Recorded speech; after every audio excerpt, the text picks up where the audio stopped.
গেল ১২ ঘন্টার ব্যবধানে ৩ বার সড়ক দুর্ঘটনার কবলে পড়েছেন বৈষম্য বিরোধী ছাত্র আন্দোলনের আহ্বায়ক হাসনাত আব্দুল্লাহ। গেল রাতে চট্টগ্রামের পর বৃহস্পতিবার সকালে কুমিল্লা থেকে ঢাকায় ফেরার পথে পরপর ২ বার সড়ক দুর্ঘটনার শিকার হয় তাকে বহনকারী গাড়িটি। এ ঘটনাকে হত্যা চেষ্টা বলে অভিযোগ করেছেন বৈষম্য বিরোধী ছাত্র আন্দোলনের কেন্দ্রীয় আহ্বায়ক কমিটির মুখ্য সংগঠক আব্দুল হান্নান মাসুদ। দুর্ঘটনার বিষয়ে জানতে চাইলে হাসনাত আব্দুল্লাহ জানান, প্রথমে মাতোয়াইলে একটি ট্রাক তাদের বহনকারী গাড়িটিকে আঘাত করে পালিয়ে যায়।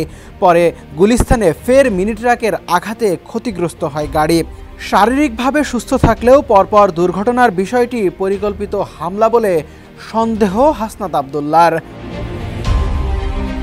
এর আগে বুধবার সন্ধ্যার দিকে হাসনাত ও সার্জিসের গাড়িবহরের একটি গাড়ি দুর্ঘটনার কবলে পড়ে। ট্রাকের সঙ্গে সংঘর্ষে গাড়িটির সামনের অংশ দুমড়ে মুচড়ে যায়। তাদের গাড়িবহরে ১২টি মোটরসাইকেল, ২টি কার ও একটি পাজেরো গাড়ি ছিল। দুর্ঘটনার পর সেই ট্রাক চালককে আটক করতে সক্ষম হয়েছে পুলিশ। আটক ট্রাক চালকের নাম মুজিবুর রহমান। তার বাড়ি ময়মনসিংহের ত্রিশাল উপজেলার বৈলর গ্রামে। ট্রাক চালককে আটকের বিষয়টি নিশ্চিত করেছে লোহাগড়া থানার ডিউটি অফিসার এসআই হানিফ।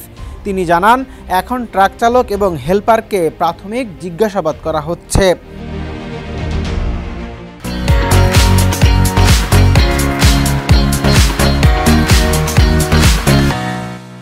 চট্টগ্রামে নিহত অ্যাডভোকেট সাইফুল ইসলাম আরিফের কবর জিয়ারত শেষে ফেরার পথে আনুমানিক সন্ধ্যা ৭টার দিকে ঢাকা চট্টগ্রাম মহাসড়কের চুন্তি ইউনিয়নের হাজি রাস্তার মোড়ে এ দুর্ঘটনা ঘটে।